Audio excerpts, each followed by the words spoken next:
ಸ್ಮೃತಿ ಮಂದಾನ ನಾಯಕತ್ವದಲ್ಲಿ ಏಕದಿನ ಕ್ರಿಕೆಟ್ ಪಂದ್ಯಾವಳಿಯಲ್ಲಿ ಟೀಂ ಇಂಡಿಯಾ ಮಹಿಳೆಯರ ತಂಡ ಜಯವನ್ನ ಸಾಧಿಸಿದೆ.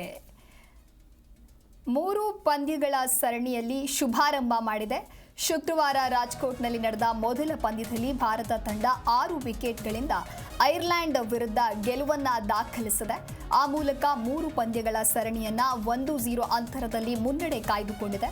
ಇನ್ನು ಆರಂಭಿಕ ಆಟಗಾರ್ತಿ ಪ್ರತಿಕಾ ರಾವಲ್ ಅರ್ಧ ಶತಕ ಸಿಡಿಸಿ ಮಿಂಚಿದ್ರು. 96 ಎಸೆತಗಳಿಗೆ 89 ರನ್ ಗಳಿಸಿದ್ರು. ಇವರಿಗೆ ನಾಯಕಿ ಸ್ಮೃತಿ ಮಂದಾನ ಸಾಥ್ ನೀಡಿದ್ರು. ಇನ್ನು ಮೊದಲ ವಿಕೆಟ್ ನಷ್ಟಕ್ಕೆ ಜೋಡಿ 70 ರನ್ ಸೇರಿಸಿತು. ಇನ್ನು ಸ್ಮೃತಿ 41 ರನ್ ಗಳಿಸಿ ಔಟ್ ಆದ್ರು. ನಂತರ ಬಂದ ಹರ್ಲಿನ್ ಡಿಯೋಲ್ 20 ರನ್ಗಳನ್ನ ಗಳಿಸಿದ್ರು. ಇನ್ನು ತೇಜಲ್ ಹಸಬ್ನಿಸ್ 46 ಎಸೆತಕ್ಕೆ 53 ರನ್ ಗಳಿಸಿ ಗಮನ ಸೆಳೆದ್ರು.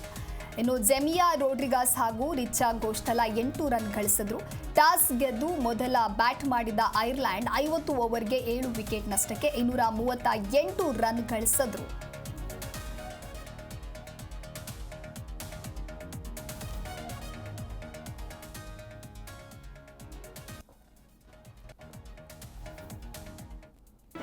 ಜಿ ಕನ್ನಡ ನ್ಯೂಸ್ ಈಗ ನಿಮ್ಮ ಮನೆಯಲ್ಲೇ ನೋಡಿ.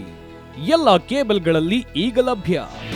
ನಿಮ್ಮ ನೆಚ್ಚಿನ ಜಿ ಕನ್ನಡ ನ್ಯೂಸ್ ಈಗ ಸನ್ ಡೈರೆಕ್ಟ್ ನಲ್ಲಿ number 292, Tata Play number 1664, Jio TV number 1334, NXT digital number 30, in cable number 30, City Networks 51, U digital number 162, GTPL number 17, Rockline telecommunications number 42, Shri Basaveshwara cable number 168, rural cable network 60, Vinayaka digital 57, Abhishek cable 821, city channel 53, Siddeshwara cable network 57, V4 digital infotech 628, Surya digital networks 53, Gajanan digital number 836, Malnad infotech private limited number